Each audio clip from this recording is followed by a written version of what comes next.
Welcome everyone to the Fireside Chat. Steve Carter here, and I want to take a few moments, similar to what FDR did, to talk to the people of Christ Church. FDR, 8 days after his inauguration, got on air and said, "I want to talk to the American people about banking."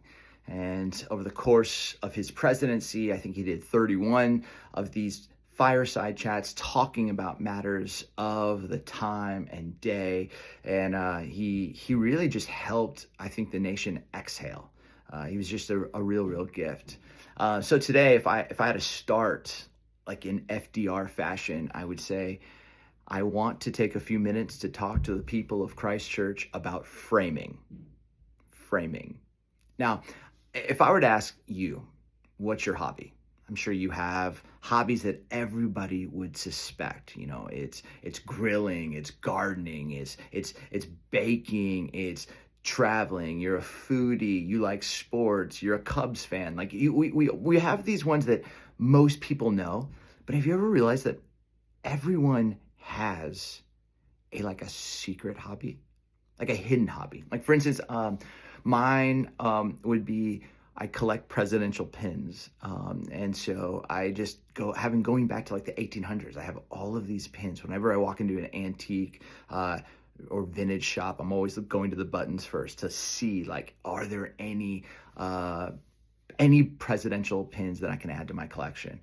Most recently, I've gotten into art. It might just be because I'm married to an artist, but I like art that makes you think or makes you feel, or just kind of takes you back to a moment. And so, for instance, this is a picture, and it's super simple, but it just reminds me of a trail that was right near our house in Arizona, in those hikes when I was walking through a really difficult desert season, and how God met me there.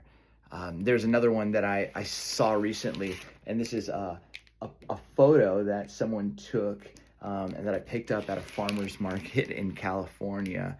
And it's a picture of a 1968 yellow Volkswagen Bug. And that's the same car my dad had. And there's an amazing story maybe someday I'll share about the miracle of the yellow Bug. But that picture, when I saw it, it just reminded me of my dad. I was like, I need to have it. And so you have these pieces of art or these pictures or photos, but then there's like another level, and the next level is called framing. And I think what's important about framing is you want a frame that it's not going to take up too much attention, but what the frame's job is to help draw you into what's most important. If you think about this is something my friend Adam just drew. I just picked it up from the frame store, but it's a picture of the place that my friends and I traveled through Portugal, and backpacked and pilgrimage to Santiago, Spain, and it was known as the Camino. But if you look at this frame, it's got a simple gray that matches the gray that's written in Camino. It's like unique, but it's not like taking you away. It's just inviting you in, which makes me wonder, how do you frame not just pictures and photos and art, but how do you frame the harder things of life? Fear, anxiety, change, loss, uncertainty. How do you actually look at that in a way at which you have a frame or a filter or a funnel or something that helps you see it in a most helpful and proper way? And honestly, this is why we've been living in the Gospel of John and really sitting in that. We want to be people who embody the values of worship, grow, and serve. And so walking through the Gospel of John, reading the Gospel of John, learning about the life of Christ, it's just framing for us how to actually see what is most important and what God's going to do and what God is doing. And what our responsibility is, whether it being attractive witnesses like we talked in week 1, or or really understanding what genuine community looks like for week 2, and this next week we're gonna look at authentic worship. And so I find myself just saying, like, in this season, I want us to like anchor into what is like most helpful, most real, most important. There's so many competing frames that want to just try and get you to like think about this, or worry about this, or be concerned about this. But like, how do we stay together, locked in? And as we talked about this weekend, one another. So that's what we're kind of doing. But I wanted to tell you one part about the Camino that I think is fascinating. You'd meet people on the trail from every continent. I met people from so many different countries. And no matter what language they spoke or preferred to speak, whenever you saw someone, you would say these words, Buen Camino, which literally means the good way. Like there's a good way. And when I think about on a pilgrimage, the Jewish people would do this when they would return to Jerusalem for the sacred feasts. Or when Jerusalem became too dangerous, that's when they started to go and follow the journey of St. James, who brought the gospel to Spain. They would follow that because the art of pilgrimage, the art of being on a journey, there was something that was formational, because you got to discover and work through what is the good way, what's the Buen Camino.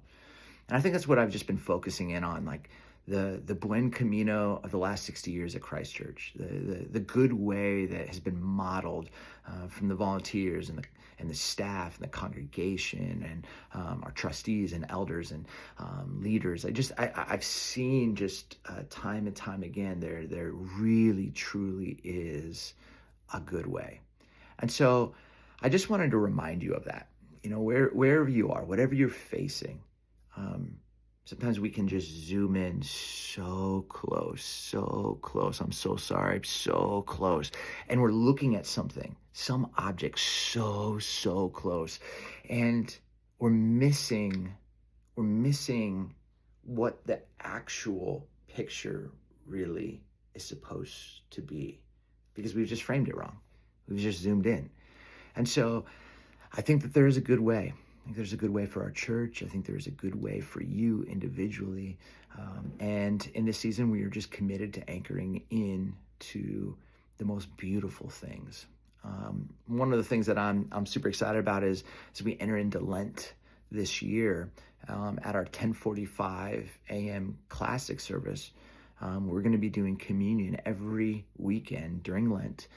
Many of you have brought that up. Many of you have asked about that and sent me messages already, but we're going to do it by intinction, just at the 10:45 a.m. classic service. We're going to make it unique and special. I'm really excited about this.